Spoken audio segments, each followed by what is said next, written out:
Habíamos adelantado acá en tercera posición anoche, 6-1, la Corte declara inconstitucional la reforma del Consejo de la Magistratura. Lorenzetti, Hayton de Nolasco, Argibay, Fait, Maqueda y Petraki, todos votaron en contra del gobierno. El único voto en disidencia fue Eugenio Raúl Zaffaroni. Se cancelan las elecciones de consejeros, se cancela la ampliación del Consejo de la Magistratura y se cancela el sistema para suspender jueces. A ver, digámoslo más o menos, es una derrota para el gobierno, porque ¿cuánto había apoyado el gobierno? ¿Cuánto había dicho el gobierno? ¿Cuánto había apostado el gobierno? ¿Cómo había forzado la mayoría que tiene en ambas cámaras para que saliera con trámite exprés la ley? Y sin embargo se la frena la propia Corte.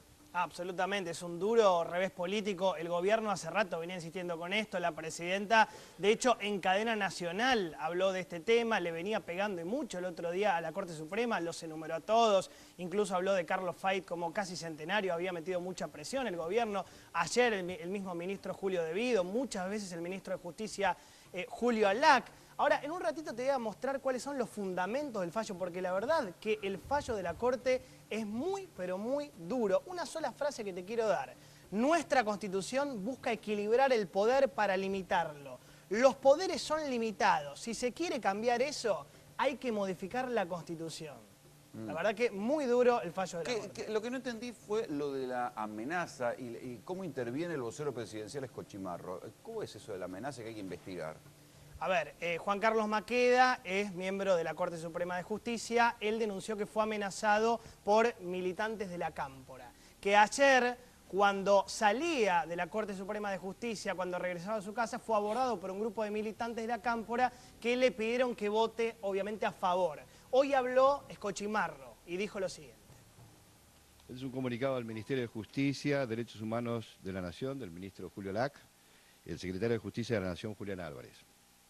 Según se conoció a través de distintos portales de noticias, el juez de la Corte Suprema de Justicia de la Nación, Juan Carlos Maqueda, habría manifestado ante sus colegas en el acuerdo celebrado en la Corte Suprema de Justicia de la Nación en el día de hoy, que el lunes 17 de junio, en oportunidad de dirigirse desde el tribunal hacia su domicilio, habría sido abordado por militantes de la Cámpora quienes lo habrían amenazado e increpado. Ante ello, frente a la necesidad de conocer la verdad de lo ocurrido, por instrucción del jefe de Gabinete de Ministros de la Nación, el Ministerio de Justicia y Derechos Humanos presentará en el día de mañana la denuncia correspondiente a fin de que se investigue en profundidad los hechos mencionados, ya que de corroborarse se configuraría una situación de extrema gravedad por encontrarse comprometida la función de un miembro del máximo Tribunal de Justicia de nuestro país. Hay un poco de sobreactuación por todos lados. Digo, a ver, Maqueda ha sido político, dirigente, funcionario, que lo interpelen unos militantes de la Cámpora no da para que sea una amenaza. Y el gobierno sobreactúa, vamos a investigar hasta las últimas consecuencias. Pero otra cosa, si los chicos de la Cámpora realmente creían que le iban a hacer cambiar de votación a Maqueda, que realmente Maqueda cambió ayer su voto a último momento, es un poco ingenuo. Bueno, la votación fue entonces 6-1. 6-1 como habíamos adelantado. A ver, vamos a ver. Bueno, esta Cristina. Uy, la dibujé, Cristina. La dibujaste, Cristina, bueno. A ver, ¿la llevamos por allá o no? No, dejala ahí. La dejamos ahí, no la dibujamos. Bueno, no se mueve. Está, pero quedó alineado. Está díscola. Mirá, ahí está. Cristina de un lado, Zaffaroni por acá, solos. El único que votó con Cristina fue Zaffaroni. Exactamente. Acá tenés a Carmen Argibay, a Maqueda, justamente el amenazado. Acá lo tenés a Ricardo Lorenzetti, el presidente reelecto de la Corte Suprema de Justicia. Acá lo tenés a Fait, ahí está, ahí se movió. Ahí está, por fin se movió, ahí está. Bueno, ahí está, juntos de un lado. Y estos son los que quedaron del otro lado. Los 6 que quedaron del otro. Ahí está. Ahí lo tenés a Zaffaroni. El centenario Fait. Ahí lo tenés a Fait, Hayton de Nolasco y Petraki. ¿Sí?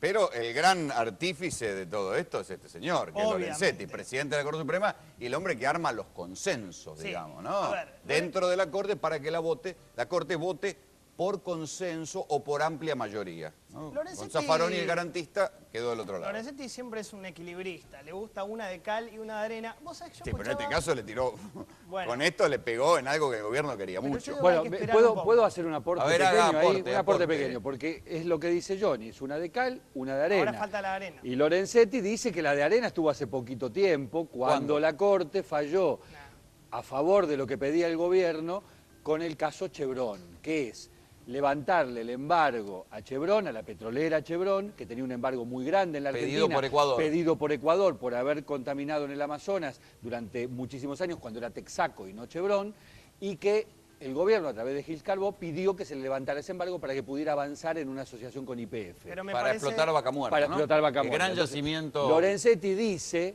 a quien lo quiera escuchar, que le dio al gobierno lo que el gobierno pedía. Obviamente para el gobierno no. El gobierno está esperando le dio una chiquitita y le pegó en los dientes con una grande. Si uno, además es un acuerdo, Rolando, que ya se firmó varias veces y por lo cual no entró todavía un solo dólar a Argentina. No se empezó a explotar. Claro. A ver, Rolando, O sea que si uno... no hicieron negocio en el cambio. Si uno escucha hoy las declaraciones de Val Medina o del ministro de Justicia, se lo veía muy mesurados, como esperando este fallo de la Corte. Algunos dicen que esto es moneda de cambio para lo que viene. Bueno, hay que ver la ley de medios. Se viene la ley de medios. ¿Cómo fallará la Corte en la ley de medios? Y también lo que podía ser una derrota del oficialismo en las elecciones, porque si la oposición iba en una lista conjunta contra el gobierno, podía perder el gobierno en esa lista. Por eso digo que el gobierno, de alguna manera, no digo que respira aliviado, pero no le cayó tan mal la noticia. Están canceladas las elecciones del Consejo de la Magistratura. Se especulaba con que se iba a cancelar la primaria. El gobierno ratificó que las las primarias se van a hacer. ¿La Corte dijo que también? La Corte dijo que también. Eso no se toca. Y de la ley de medios, el dictamen de la Corte que ya ahora tiene que venir sí o sí. ¿Para o cuándo?